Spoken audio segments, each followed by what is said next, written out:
The fire of the living God. The land of Israel was dry and cracked underfoot. For 3.5 years not a drop of rain had fallen. The people's hearts had turned from the Lord to Baal, a false god promising rain but delivering only silence. Idols stood in the streets. The altars of the Lord lay in ruins. Then one man, Elijah, the prophet of the Most High, stood before King Ahab.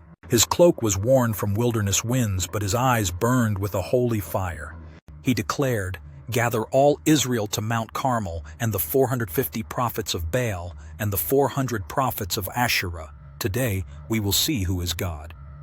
The people assembled on the mountain. On one side stood hundreds of Baal's prophets, dressed in bright colors, their chants already beginning. On the other side, one man, Elijah, the servant of Yahweh. Elijah's voice cut through the crowd. "How long will you waver between two opinions? If the Lord is God, follow him, but if Baal is God, follow him." The people were silent, their consciences stung. The challenge was simple: 2 bulls, 2 altars. Call on the name of your God, and I will call on the name of the Lord. The God who answers by fire, he is God. From morning until noon, Baal's prophets cried out, "O Baal, answer us." They danced, shouted, and even cut themselves with knives until their blood ran.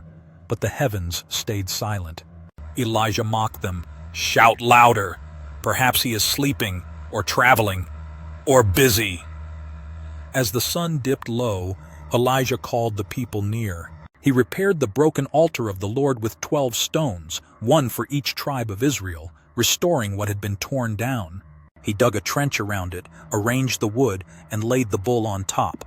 Then, in an act of impossible faith, he had water poured over the sacrifice, again and again, until it drenched the altar and filled the trench. The crowd watched in breathless silence as Elijah prayed, "O Lord, God of Abraham, Isaac, and Israel, let it be known this day that you are God in Israel, and I am your servant.